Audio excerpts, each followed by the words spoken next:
So today we have with us Joaquin, Reyna, sorry, just letting people in. And he is going to be discussing how he and his team at La Jolla Institute became the 2021 DChallenge winners. The title of his talk is Exploring the Genetics of Type 1 Diabetes through GWAS, eQTLs, Chromatin Looping, and the 2021 DChallenge. Welcome, Joaquin. Thank you so much for joining us. And it's going to be really interesting to myself and the audience to have you walk us through, how your team kind of learned more about mining data and moving through data, using the DKNet resource and others, and really, arrived at a novel hypothesis. Yeah, thank you, Monica. As you said, there's lots of work that goes into this, and I've given some of the slides you may have seen before, but hopefully today I will have, usually we only have 10 minutes to present. So today we can kind of go a little bit slower and kind of give you the walkthrough of how we actually approached it. So just let me make this big again. Yeah, just a full screen, I think. Okay. And let me just, you guys see the notes as well, or is it? I see notes, yes. Okay, I definitely am okay without the notes. So I apologize. Let me see. No worries, just a little technical. Okay. There it is. There it is. Perfect.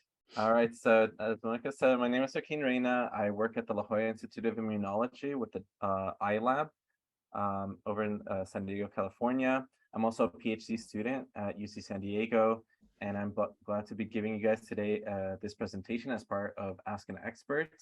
I'll be showing you how we exploit the genetics of type 1 diabetes through GWAS, eQTL, chromatin looping, and the 2021 DChallenge as well. So we definitely had, it's interesting to kind of think about how we approach this challenge. And so one thing that I wanted to do is bring up, the main message that the DChallenge actually gives us, which is the DChallenge is a community research challenge designed to increase awareness and the use of rich ecosystems of online tools and data findable through DKNet. So just with this one sentence, we're already getting this idea that there's a lot of information out there that we need to find out. First, we have to know that it even exists. And after that, we have to find ways to integrate it. And so that's really where the second part comes in. And really the fun part for us, I thought, as the contestants, is to develop a compelling hypothesis about the biology, treatment, or sequelae of type 1 diabetes. And so for this, you really have to come up with, based on your field, think about what sort of problems have you found, what sort of ideas have you found that could have potential cures for type 1 diabetes. And so when we were approaching this, we had a few questions that we wanted to answer. So of course, you start by saying, what is the cause of type 1 diabetes? We're a genetics lab. So the first kind of questions we had were, is there some type of genetic predisposition or disease variants that we can try to target and find out what they're doing? After you know the variants, you definitely want to find out what are the genes that are connected to these variants? Why are they playing a role? After this, you definitely want to find as well, what are the relevant cell types?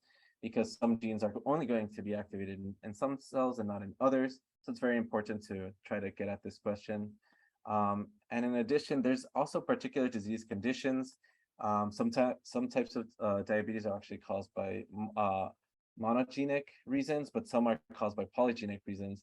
And so you really need to know what is behind the scenes. Maybe there's also other things as well, as like virus infections and other things. And lastly, this one we didn't quite cover in our DChallenge, but it's definitely something to think about, is are there relevant drugs that have been developed but haven't been applied to type 1 diabetes? These are all types of things that you can really think about for the DChallenge, and some of the things that we thought about as well. So you really have to ask yourself, what biology do you believe will help type 1 diabetes? And to really help answer these questions, I think it really is helpful to rely on your expertise. and then from there try to branch out and find what data could be added on top. And so in the iLab, we actually specialize in chromatin structure. This is our lab PI, Dr. Farhat I. For many years, he's been working on statistical tools, different types of tools to analyze the chromatin structure and then connect it to different types of diseases like cancer, type 1 diabetes, and many others. And just as a quick overview for those maybe who haven't really covered chromatin structure, here we have a piece of DNA. It's actually really, really long. For each cell, we have 3 billion nucleotides.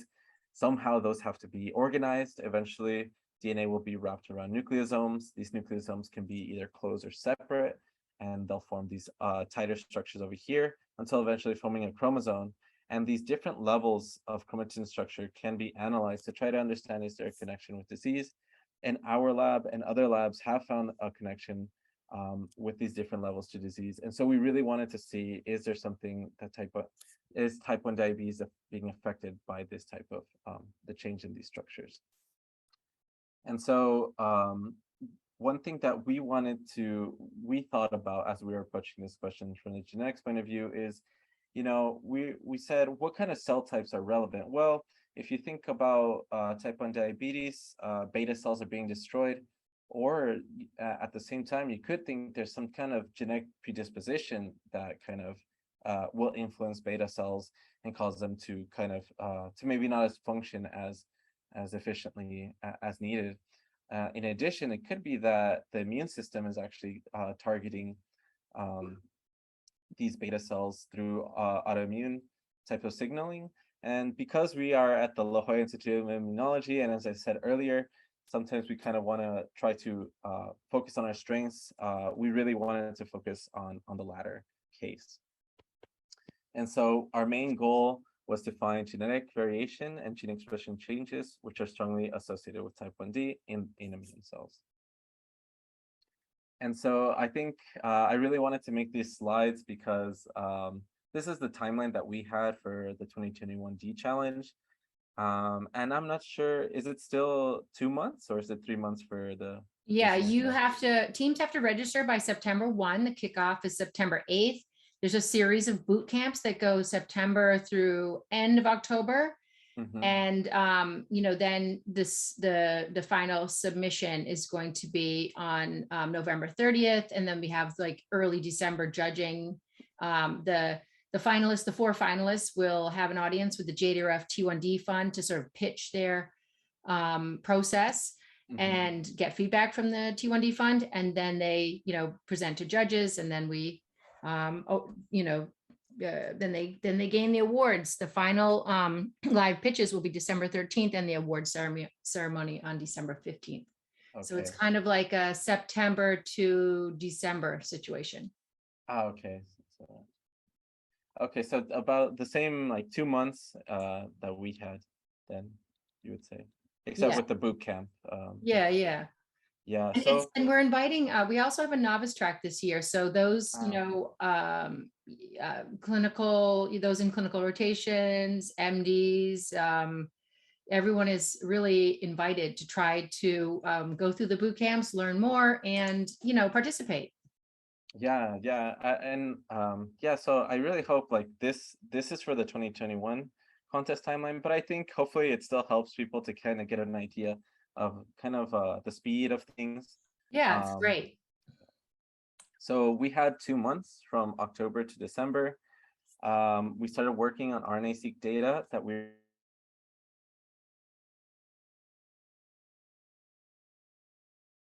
Oh, Joaquin, you just froze. Oh no. We started with this initially, but the DChallenge is a sorry, can you hear me? Yes, you're back. You just froze for a sec. Okay, sorry about that. I noticed that it said unstable. That's okay. So we started working on this RNA-seq data set, but we didn't find too many interesting results. So we said, let's think about something else. And that's the I guess the beauty of this contest is that it is about developing a hypothesis, and it is open. It has it's very open, so you can kind of look for another idea, and that's what we did. And by like mid-November, we decided we really wanted to focus on GWAS variants and eQTL data. I'll cover that more later for those of you who are not too familiar with those analyses and data sets. And after that, we integrated chromatin data. And finally, around mid-November, we found our important genes and regulatory variants that we were interested in. And in December, by December, we prepared all of our material, all of our presentations, turned in the project. And then we did the interview with the JDR, December 9th. And then the very next day, we did the finals presentation. So it is kind of a compact timeline. You have 2 months to really get your idea put together, to really think, what is the thing that I want to deliver? For our case, since we were studying genetics and genes, we really wanted to find a pair of genetic variants and a gene that we could present to do as our final presentation as a deliverable. And especially this final time here between December 9th and 10th, you get your interview, you have that one day to get everything ready. I think it was a great experience. It seems like a little bit of time, but we really, it really pushes you to work hard and to focus. And so I think people shouldn't be afraid of this timeline. It's really, really, really pushes you to do some good work. So I really enjoyed it. That's great to hear. Yeah. And so my advice is be fast, focus on your strengths, and then pick up ideas through the weekly meetings. There's lots of ideas that are being given to us, lots of different material that's presented. And the DKNet will facilitate finding your data sets. A lot of our data sets we could actually find through there, and also some lab-specific data sets, but there's a lot of data sets that you do find through DKNet. And we also had our Slack stream going with all the participants on it, and kind of just, going back with Q&A and sharing ideas on that Slack stream, which I thought was really fun. Yeah, I thought that was really, really nice, especially the papers. There's so many papers that that I would take a look at. Yeah, so. Yeah, we sprinkled some papers, breadcrumb papers throughout for you guys to enjoy. And so with that, I hope, do you think it gives a clear idea of like how we approach this? Or if you have any questions, I would love to take questions between slides if you guys have any questions. Yeah, anyone is able to unmute themselves or raise their hand at any time, or drop something in the chat. Nothing yet, so you can keep going. Okay, so for those of you who have already seen this, you might have seen this presentation. For those of you who are new, who are considering joining this competition, I want to show you what we did and walk you through that. So as I mentioned earlier, our lab is really interested in chromatin structure and also genetics. So and we knew that type 1 diabetes does have strong genetic contributions as well as epigenetic. So to kind of go through it slowly, genetics is the study of different variations of DNA. So here, for example, we have a healthy individual and a diseased individual. If we then look at their DNA and we're able to read it, we can see that at this location here, where there's this blue rectangle, there's an A allele for the healthy individual and a G allele for the diseased individual. And so this would be a single nucleotide polymorphism, but there's other types of variations, such as copy number alterations, structural variations, and so on. But DNA is not acting by itself. It does code for the genes, but those genes need to be regulated in some way. And that's where we can bring in epigenetic information. This would be any type of information that is some type of modification to DNA, some type of structural information about DNA. So here, for example, we're seeing in gray is this DNA segment that's kind of twisting around. We see this enhancer right here is connected to a promoter. And in addition to this particular chromatin loop forming here, you also see lots of what looks like molecular modifications, methylation, proteins that are binding to the DNA, as well as RNA binding proteins. So there's a lot going on, and there must be something going on that's related to type 1 diabetes. So how is genetics and epigenetics contributing to type 1 diabetes? Well, to look at this, we really wanted to use some of the largest data sets and most important data sets for our field, which is the first of which is this genome-wide association study. As you saw earlier, you saw that there's a healthy individual and a diseased individual, and they have a different SNP at this location. We can actually take this SNP and try to do a association analysis to find out whether that SNP can be said to be associated with the disease. And so here we're picturing a SNP with this bar here and a star, signifying that it's significant for, let's say, for example, type 1 diabetes. And it actually turns out that these SNPs are actually not falling in genes too often. They're actually falling in non-coding regions 90% of the time. And so these SNPs must be doing some type of regulation of gene expression. And so one of the other important data sets to add on top of this is known as expression quantitative trait loci, or eQTL for short.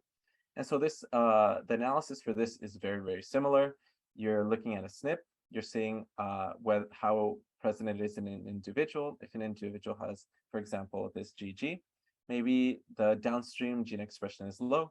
If they have an A allele, this A allele is increasing expression of the gene, so you get a much higher expression. And lastly, if you have two A's, you see that this both are going to express highly. And so there's something really particular about the SNP, and if they're overlapping a GWAS variant, even better. And so now we know that there's these two connections between disease and gene expression. But what about some type of physical link that can really tell us that this is really happening? Well, that's where we wanted to add in chromatin structure. As we saw before, an enhancer can be brought together to a promoter, and that would be similar. That would be very similar here, where SNP is brought together with the E gene, or this gene over here. And so, to kind of walk you through, here we have the SNP, here we have the T allele. When we have the T allele, a loop is forming, whereas if we have the C allele, a loop is not forming. So if we're able to find cases where a SNP is linked over to a gene, we might be bringing together a whole bunch of genetic elements together that are able to increase gene expression. And overall, we name these SNP gene pairs with loops, or SGLs. So in order to be, so overall, the analytical goal was to integrate these data sets and find novel target genes and SNPs.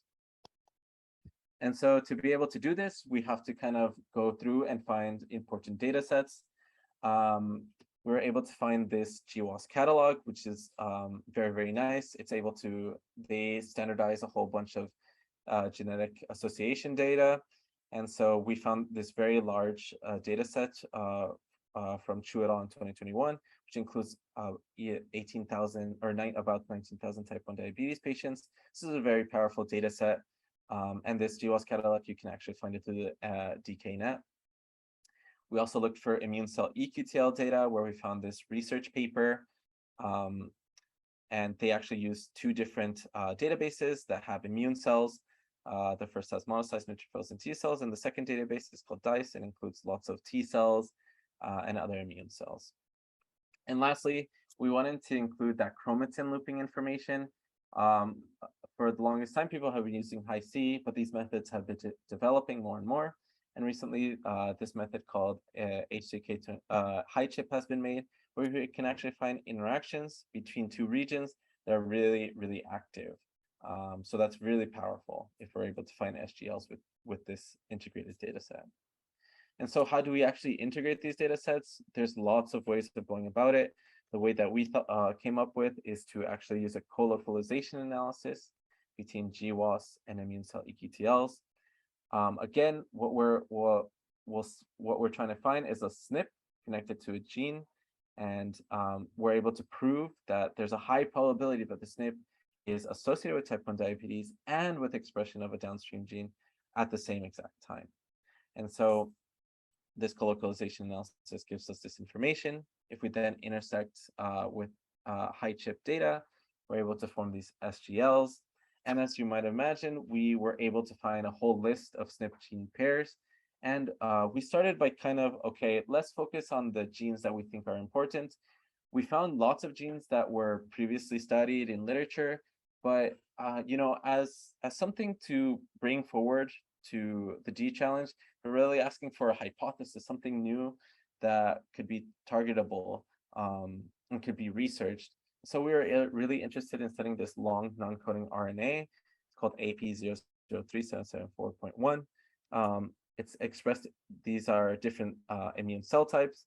It's actually expressed moderately across a lot of our immune cell types. It's actually pretty normal for long non-coding RNAs to not be expressed hugely, but their effects can be still seen. And so once we located this gene that we were interested in, we actually then used what is known as the epigenome browser. It's really nice. You can, here's the genome with the genes that are around. You can add annotations. So we added annotations for our gene and also for the downstream SNP that it was connected to. We also added, we wanted to know different parts of the genome are active or have different states at different times. You can actually get this data from what is known as Chroma analyses. ENCODE has provided lots of these data sets, which are easily available through the epigenome browser.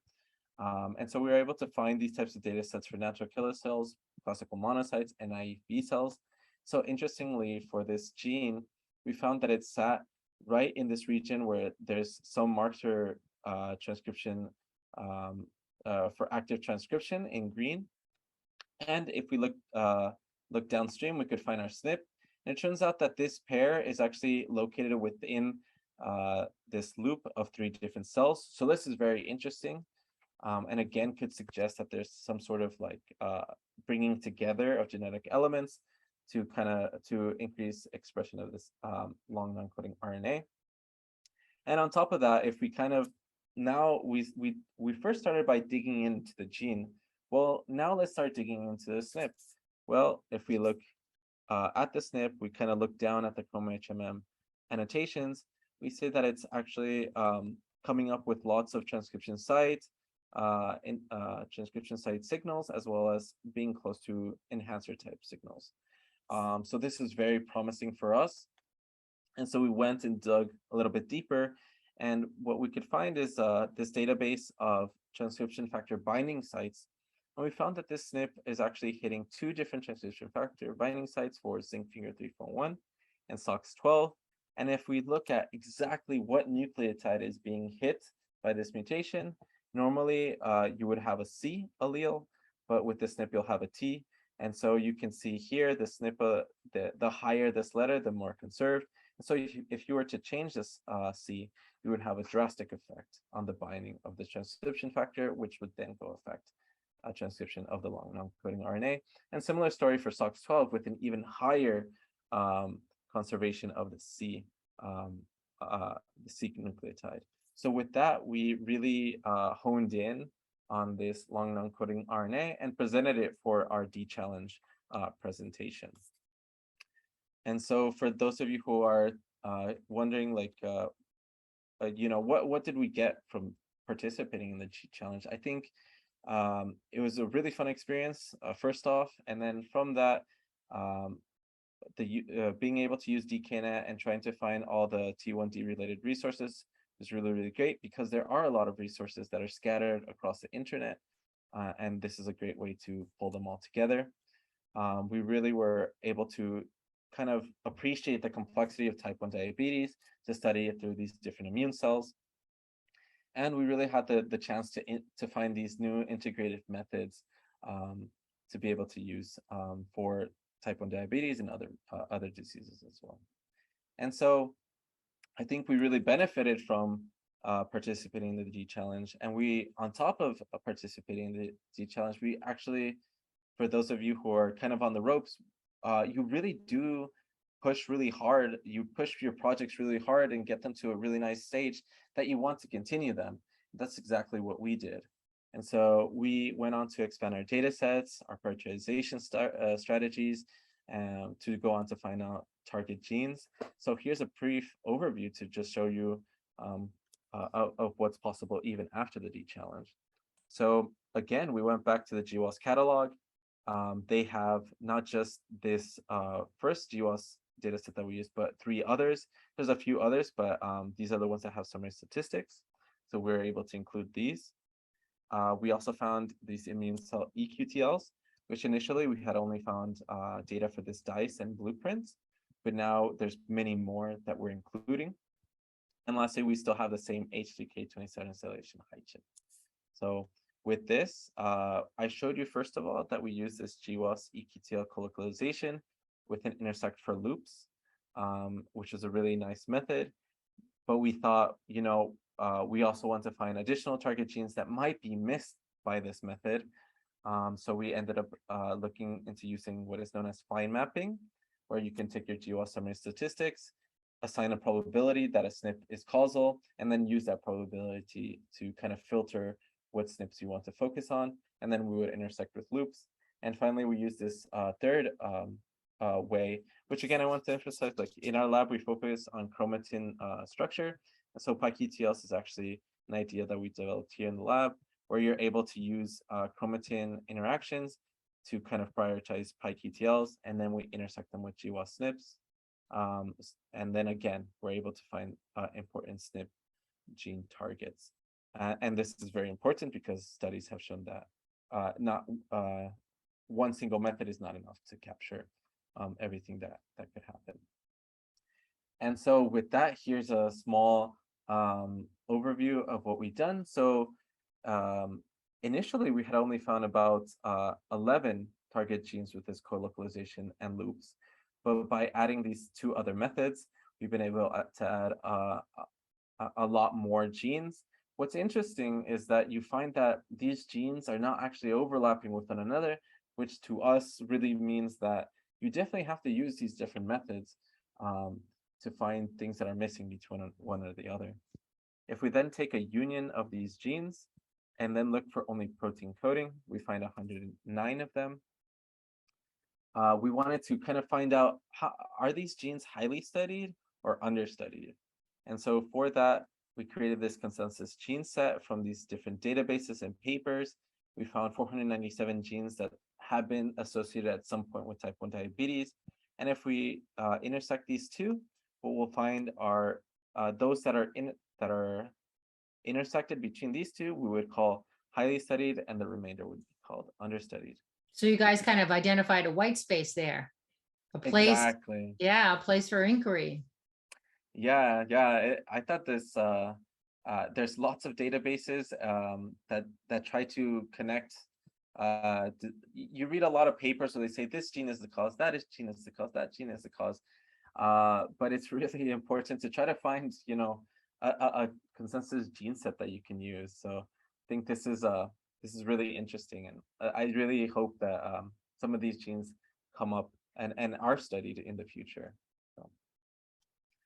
And so we did this co-enrichment analysis with the highly studied, and as expected, type 1 diabetes is coming really, really high with lots of autoimmune and other types of immune signals coming up. We did the same for understudied. And again, like as you mentioned, Monica, there is some white space here, because what you see coming up first off is lupus, which again is related to the immune system. But type 1 diabetes is coming a little bit lower, which kind of is suggesting that these genes really haven't been studied for type 1 diabetes. It'd be interesting, once they're studied and new terms are added for these genes under type 1 diabetes, will these kind of pop up, push these genes to come up as type 1 diabetes associated. So we're really excited about these results, and hopefully we hope to publish these soon. And so really, we've had lots of opportunities by participating in the 2021 DChallenge and post 2021 DChallenge.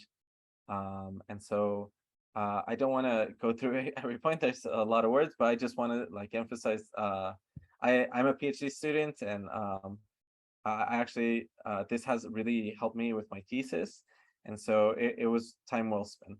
And I think everyone will find it time well spent, especially for those who want to try to find new ideas to tackle in the lab. That's fantastic. Thank you so much for presenting all this, Joaquin. It's really great to hear that, to hear from you how this impacted you, and how it informed your group. And I would also just say that the Michigan group was totally very interdisciplinary. They were not focused on type 1 at all. They brought their own paradigm to it. And Florida is definitely focused, that group was definitely focused on type 1, but they also came up with some novel and interesting findings. And finally, the 4 science team, which was, Stanford, UCSF, Musk, and Harvard, those guys, were really interested the way they put that together too. I mean, it was very innovative, and I credit the team members for pulling this all together. I would also say that Neil McKenna, who was involved with creating a consensome in the beginning, he basically used the 2016 teplizumab study, a paper in Science Immunology, to help validate a meta-analysis of the transcriptomic data sets involved in the PBMCs in type 1 diabetes. And they unexpectedly identified a common CD56 DIM slash CD57 plus NK cell-centric mechanism connecting T1D and MISC, which is multi-inflammatory system in children. That paper just came out in iScience, and he talked about it with us yesterday. And that is, so there's some tangible papers coming out of the DChallenge as well. And I really am excited about what's going to happen in DChallenge 2022. Yeah. I'm really interested to see what kind of data sets people will bring to the table in the future. This is just the one last slide. I won't go through it, but there's lots of data repositories to use. So I've checked Dr. McKenna's website for the SPP, and it's really, really nice. And yeah, Signaling really Pathways usable. Project, another pitch for Neil McKenna, who is located in Baylor Medicine. Let me see the last slide of the whole group. Wonderful. And so I acknowledge this, thanks the lab, and I think the Sugar Science, thanks Monica and everyone. So. Oh yeah, it was really a pleasure for my team. Is there anyone in the audience who'd like to ask a question? I see some a couple of big names in genetic T1D research out there.